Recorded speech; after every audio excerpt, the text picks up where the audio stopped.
Yay Media Group. 13 has been my lucky number for a while. Like, it's always a sign of good things to come for me. This is 13, a Taylor Swift fan podcast, breaking down every song, every Easter egg, every era, and every theory. Hosted by the biggest Swifties, Nick Adams, Anna Szabo, Amy Nichols, and Lacey G.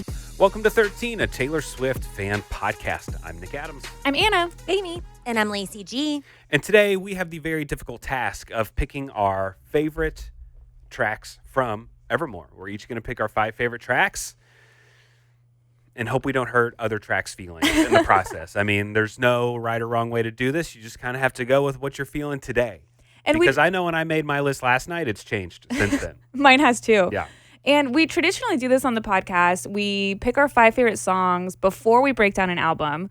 Then we spend weeks, months breaking down an entire album. And then we do the same thing at the end to see how our rankings have changed. With this album, do you guys feel like they have changed from when we first did this a few months ago? Yes. I know they've changed. I went back and I looked. Just one song, though. Really? Mm-hmm. Hey, that's still changed. Someone got bumped. Wow. Ooh. Sorry about you. Yeah. Mine changed. 2 songs changed, I think. I guess I'd have to You look trying to one-up me? I'd have to look at them side by side. No. But I feel like this with this album, as we were breaking it down, like there were some songs that I was like, how did I not have this in my initial, like it's been something that I've been thinking out throughout this entire breakdown. But what about Nick, Lacey? All of mine are the same. The order has varied slightly, but all of mine is the same top 5 songs. Yeah. Yeah. So honestly, I thought I was coming in here with, wham, look at this. Look at how much my list has changed. Look at all this new stuff on my list. Now looking, I've only got a couple of different ones, but I have some that have never been on a list before. Really? Mm-hmm. So even though it's only a couple of changes, I feel like it's drastic. Mm-hmm. Yeah. What's everybody's just final closing thoughts on the Evermore album, or do we want to do that after we rank? I keep wanting to do this for some reason. Let's do it. We can do it after we rank, unless you want to do it now. I mean, you really want to. Let's do You it. feel it in your soul. I'm Yeah, saying I it's feel time to go. I Tell feel us, it in my Anna. soul. Yeah, I think with this album, with the Evermore album, it's taken us as a podcast a long time to get here. Yeah. But I do think that we visited it at a time. I don't know. I feel like I'm very proud of us. I think we treated each song with the respect that it deserves. Mm-hmm. I think when this album came out in 2020, it was, came out a little bit after Folklore. And so I think it was very easy for it to be overshadowed. Even Taylor herself tends to forget that it exists a few times. But I do think it is just a great storytelling as a complete body of work.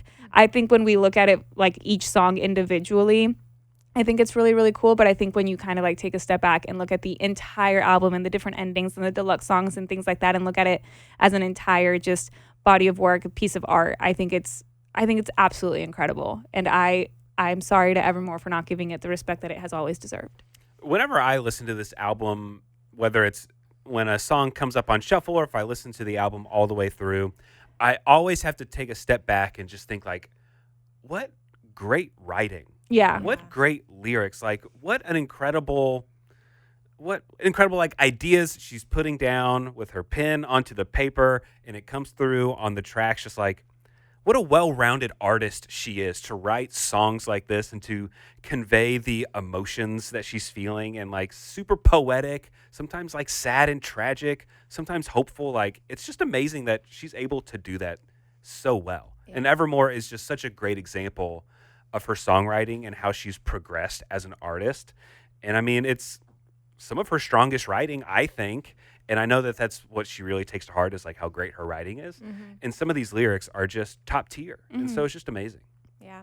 I don't want to reiterate everyone, but you said you're proud of us for giving it the time that is needed. But I'm proud of Taylor. I just really think she grew. Yeah. And there's not one skip on this album for me. It's her best songwriting, in my opinion. This album is so emotional, and I have emotional ties to it that I love it. It's beautiful. I'm glad that we got to it as a podcast at the time that we did because we're bigger into her storytelling and her lyricism. So I think we were able to take it on. I'm ready to get happy. I'm ready to get inside some Opalite. I love this album, but I feel so much, and I'm ready to lighten the mood a little bit. Well, let's hang out in our feels for just one more episode. So I'll start us off. I'm going to tell you my 5th favorite song on this album today. And I'm going to start us off with Tolerate It. I love it. I'll always say this, it was my favorite song on the Eras tour to watch her perform. Mm-hmm. So I'm always just transported back to that time and the Academy Award winning, or that's the Tony Award winning performance that she gave during this performance. I love the song. I love the performance and just everything about it. It's so just kind of like cinematic when I hear Tolerate It. And again, a great example of how she is conveying such strong emotions in a short little song. I love Tolerate It. It's great. Number 5 for me. All right. Number 5 for me is Champagne Problems.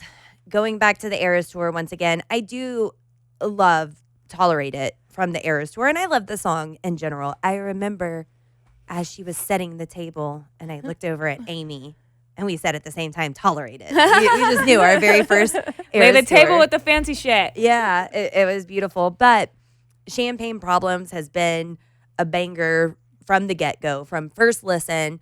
I love the imagery, the storytelling that she has there. And looking back on the Eras tour and her saying, I could not wait to sing this song to a crowd because I knew that y'all would love it. So Champagne Problems, number 5 for me. Number 5, I have Right Where You Left Me. So it's a newbie to my list. I guess I was like Lacey. I didn't have the deluxe versions streaming and I forgot about it. I don't know, but I knew the song. I just didn't give it enough listens. But it's just super catchy. You want to sing along with it, even though it is, Wordy. Yeah, upbeat tune with a sad subject. But yeah, Right Where You Left Me. At number 5, I have It's Time to Go, which is also a newbie to my list. And honestly, I didn't have this on my list until after we just very recently broke it down. I think I've always liked the message of the song of, trusting your gut feeling and things like that. But in our breakdown episode, putting it just completely as the last and final song to an album that's all about endings and then coming to that conclusion of like, you just go. There was something about that, and I think I had like a clicking moment. Epiphany. Yes, I had an epiphany during our episode specifically that I actively went to my list and I was like, wait, let me change that. And so I put It's Time to Go at number 5. You know that moment every year when you swear you're going to find the perfect gift. Something personal, not cheesy, but still meaningful. And then you end up wandering around the aisles like you're waiting for a sign from the universe. Aura Frames solved my entire holiday gifting crisis in one swipe.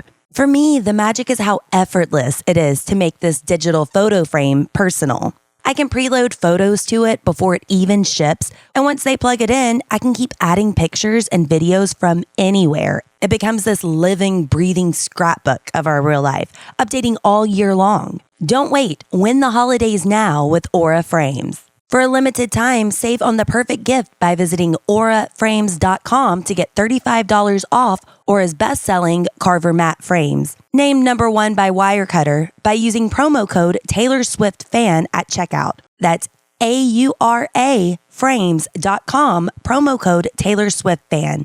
This deal is exclusive to listeners and frames sell out fast, so order yours now to get it in time for the holidays. Terms and conditions apply.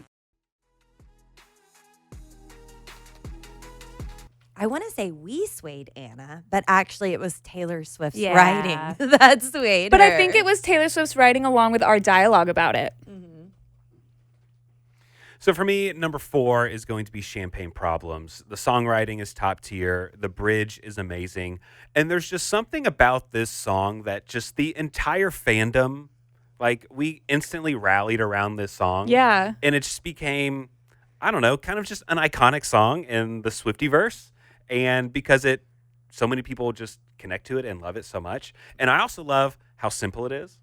We just got a piano playing here, and she sends out these powerful feelings and stuff, and again, transport it back to the Eras Tour, and you're always looking for those ovations and how long they're going to be.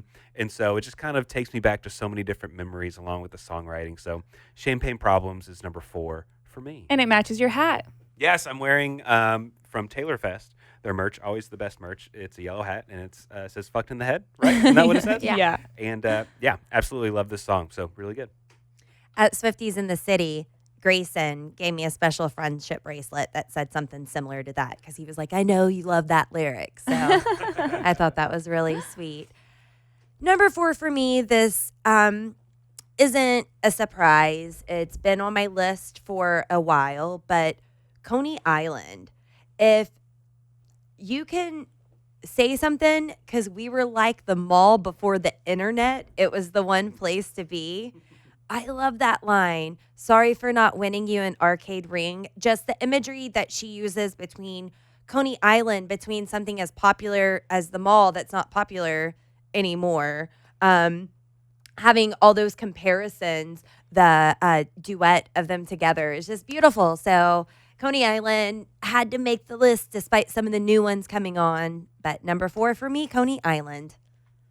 Number 4, Number 4, I have Willow. It's the mystical, magical vibe that sets the tone of the album. I don't know. It's enchanting. I love that song so much. Willow. Yeah, Willow is an Amy song. For sure. Number 4 for me, I have Right Where You Left Me. This one, I had it on my initial rankings list, but it got bumped down because there was another song that snuck in towards the top. But yeah, I think kind of like how you said earlier, it's wordy and it's catchy and it's storytelling and and also kind of similar to Champagne Problems. I feel like this is also a song that as fans all collectively, we were like, this is one of the best songs. So yeah.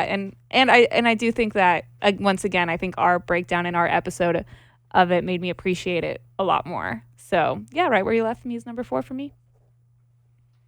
So for me, number 3, I think of all the songs on this album, instantly just gives me the feeling of fall, winter, and that's 'Tis the Damn Season. Like, I don't know, there's just something about just the music part of it. I don't know if it's the guitar, if it's the simplicity, if it's the lyrics, but like, I feel like I'm in fall and winter when I feel cold. When I hear this song, it just transports me to that time of year. Yes. And then I just love the nostalgia. I love kind of some of it feels like young and innocence that these two people are trying to have, and they're confused about this relationship that they have, and they're just going to go with what's comfortable in the moment and whatever. Let's just have some fun for the weekend. Let's just see where this goes. And I just love it. You know, that relationship, they're leaning back on each other because it's like comforting.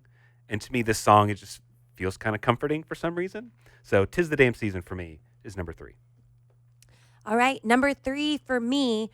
Normally, spoiler alert, I'm it's time to go kind of girly just because I want that anthem and that uplifting and there's positivity at the end. But that did not make my list this round. Instead, I'm a Right Where You Left Me because I do just love the imagery in this song. I love the cadence of it. Mm-hmm. I hate the sentiments of it, but I love the song so much. I could sing this and still feel great. And that's why I love Right Where You Left Me. It's just so beautiful to listen to, and I enjoyed breaking it down with you all. Number 3, I have Tolerate It. I mean, we love this song. We loved how it was performed on the Eras Tour. That the memories that pop up with us together, seeing it performed. It's super emotional. It's a great song. Tolerate It. Mm-hmm. Number 3. Mm-hmm. Number 3 for me, I have Happiness. I think this is just excellent lyricism. It's called Happiness, but it's not necessarily a happy song.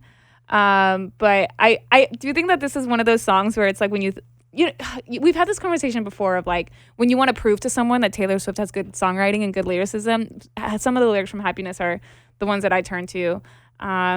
And yeah, this was originally number 2 on my list, but now it's number 3. Uh-oh. I know we got a heavyweight coming in. But yeah, I think Happiness is just one of the best songs on Evermore, and also just one of the best songs across her discography. So my second favorite song on Evermore, this bumped up a little bit for me, I believe, and that's Marjorie. Every time I hear it, I like this song more. Mm-hmm. And I don't know if it's just because when I'm getting older or something, I just like the idea of remembering someone. And it's quite a challenge to write a song that remembers someone and honors someone. Like, this is not the typical Taylor Swift love song or something like that. She's really stepping out of her wheelhouse and singing about something that's sad, but it's also happy. You're remembering those that you've loved and you're hanging on to those memories. Every time I hear it, it just gets more beautiful to me. And it's just such a great song, I think, just to think about when you're honoring those people in your life that aren't here anymore. So I love Marjorie, and it's number 2 for me. Number 2, for the first time on my list, ever, Ivy. All right. Ivy was a grower for me. It's because Well, your house was made of stone, Lacey. It was. Well, also now I am in my gardening era, thanks to fastestgrowingtrees.com. All right. I'm in love with Nice. this. But to be able to make Ivy sound so sexy and putting your roots in my dreamland, it's such a beautiful song. And I think whenever it first came out, I just wasn't ready for it. And that's why the song wasn't jumping out to me. I wasn't as much of a lyrical girly then, and I was listening to songs that would resonate. I think that's also why Coney Island came up so much later for me, because I was listening to it and it wasn't an earworm for me, but it's because I wasn't listening. Now I listen, and that's why Ivy is number 2 on my list. That's awesome. All right. Number 2, I also have Ivy. That second bridge, I want to scream the lyrics. It's so good. It just hits my soul in the right way. And I think it's some of her best great storytelling. Number 2 for me, also the first time on my list, is Cowboy Like Me. Yes, thank you. All applause for Cowboy Like Me. I think I've always enjoyed the song, but when we broke it down and really looking at the story that's being told, it's just so cinematic and like so cool in the way that she does it, and the swindling and the tennis court and just like everything about it. It's just one of those songs where I was like, I cannot believe it took me years to actually realize it. And I think in our episode, I like issued a formal apology to Cowboy Like Me. I think it's fantastic. And so I have that at number 2 in my final rankings. Came in strong. Yeah, I did. Sure did. All right, we're down to number 1. Are we going to guess? Do we guess each other's? Do we tell our previous ones leading up to number 1? How do we want to officially do this? I think it's fun to guess. You can guess for me. What do you think my favorite song on Evermore Should is? we all y'all? say it on 3? Yes. 1, 2, 3. Ivy. That is correct. Ivy. Gun to my head, you said play a song for this person who doesn't think Taylor Swift is a good writer. I'm probably going to play Ivy. I mean, poetry set to music. The lyrics in this are just so strong. And I mean, like, who writes, I can't stop you from putting roots in my dreamland, my house of stone, your ivy grows, and now I'm covered in you. Unbelievable storytelling, like Amy said, unbelievable lyrics. I just absolutely love this song. Like, every time I hear it, this song grows on me like more ivy. Mm-hmm. It just completely encapsulates me. I absolutely love it. It's just such a testament to her songwriting, and I just think she just completely knocked it out of the park with the lyrics on this song. And you've loved it since day 1. I've always loved it. It's been my number 1. The last time, it's always been my number 1.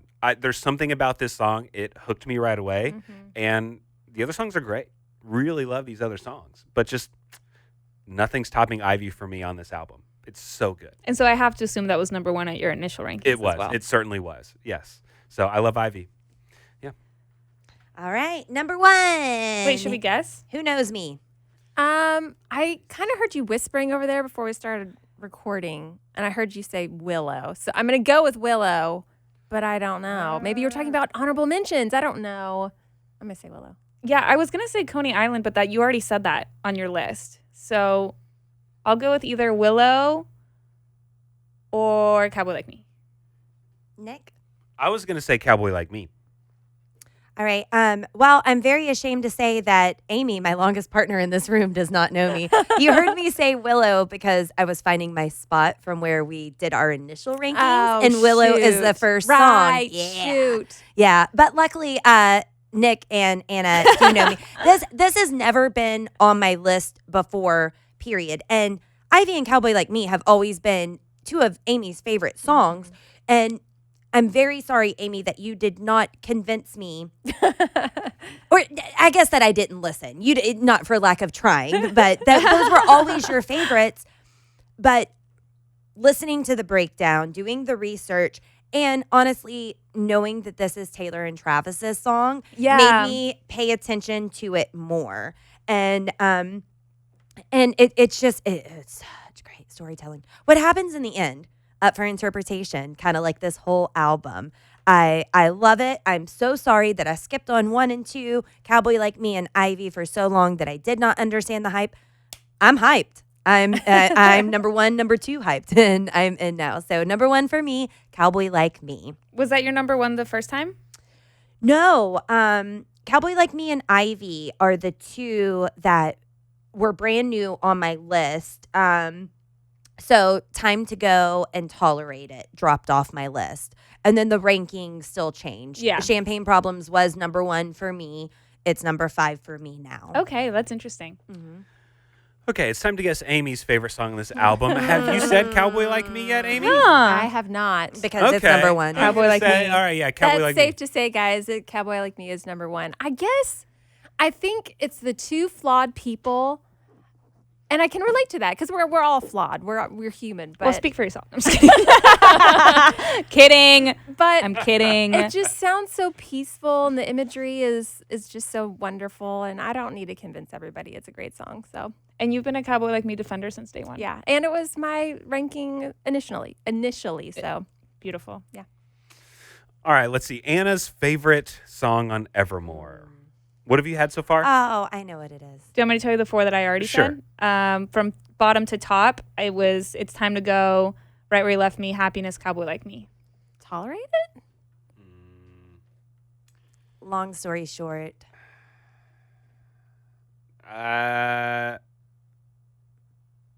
Did you say 'Tis the Damn Season? Mm-mm. Okay, 'Tis the Damn Season. Turns out the only one that knows me is Amy. That's right. Oh. Tolerate It is my number 1 on Evermore. I think it's heart-wrenching and just absolutely fantastic. Again, also, like you said, performing it on the Eras, like I performed it, watching her perform it on the Eras tour was just so theatrical and so great. And I don't know, something about like the bridge where it's like, gain the weight of you, then lose it. Believe me, I could do it. It's just like, it just hits so good. So good. And I like, Tolerate It. It was my number 1 with our initial rankings. It continues to be my number 1 with our final rankings. It's top 2. I didn't even question it when I did my rankings. I was like, Tolerate It, and then let's see the rest of them. So absolutely fantastic. It's a great song. It's a great album. Great album. Absolutely incredible. I hope that to our listeners, I hope you guys enjoyed our Evermore era, our But now Evermore we can't album. do the jokes anymore. That's true. We need to find a new joke. Yeah, we'll get there. About like the album that we're not doing? Yeah, like like when are we ever going to get to Evermore? That was kind of like a Maybe running Reputation. joke. Will Reputation be? You know the what? new- That's kind of valid because we're going to get into Life of a Showgirl, and by then, Who knows? Well, guys, how quickly y'all forget we do have an ongoing joke. And it's something that happens on our voicemail. Reputation 89, Valentine's Day 1313. 689-214-1313. Let's hear from Ambrielle from SoCal, who left us this voicemail. Hi, I hope this is the Taylor Swift podcast. Do the voicemail. Anyway, I've never called before. My name's Ambrielle. I live in SoCal. I love you guys so much. You're such a fun listen.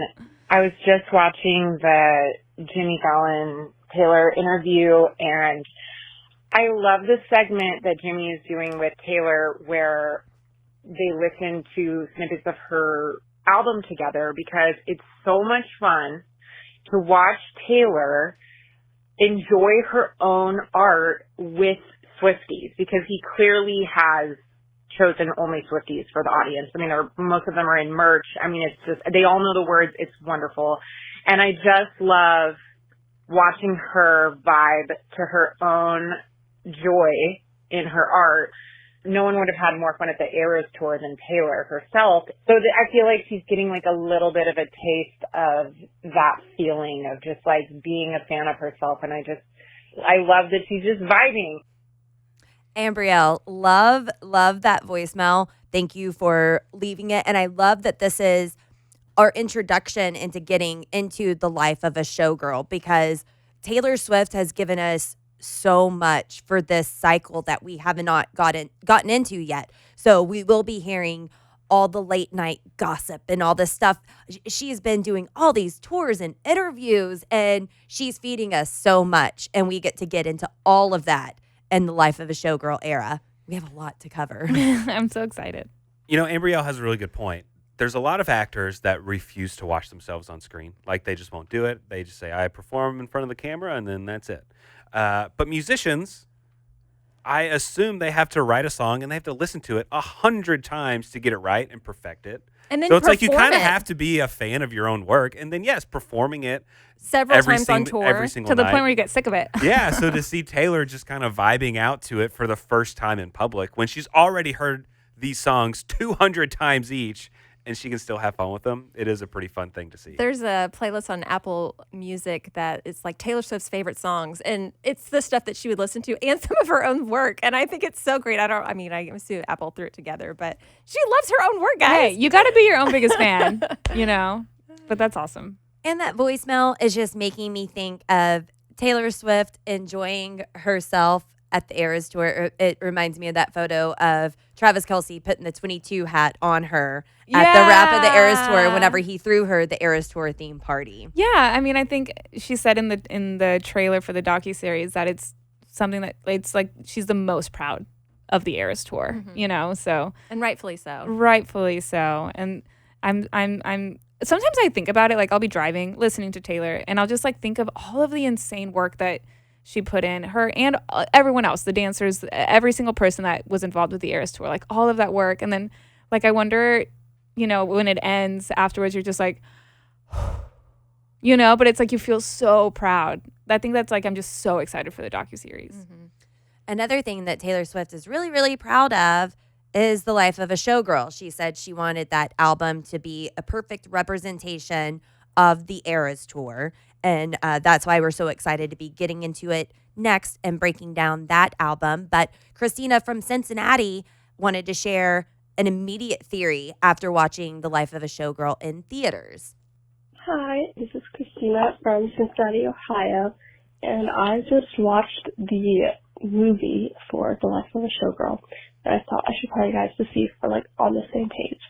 But I'm thinking Father Figure is about Scott Borchetta, based on her like little explanation, and how it's like protect the family, just like the albums, and then how it's like who's outwitting the other, and at the end it's like the other person is outwitting the other, like how she finally got the albums back, and it's like Deal with the Devil, which is like the deal with Scooter Braun, and like all that stuff. That's kind of what I got from it, but it was like there's probably something else that I'm totally missing. I feel like all the other songs are kind of like that. They all have like a hidden meaning, and I feel like watching the movie is so important because I feel like I love the album so much more because I understand it.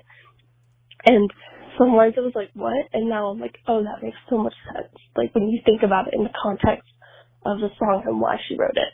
Anyway, I love you guys. Bye.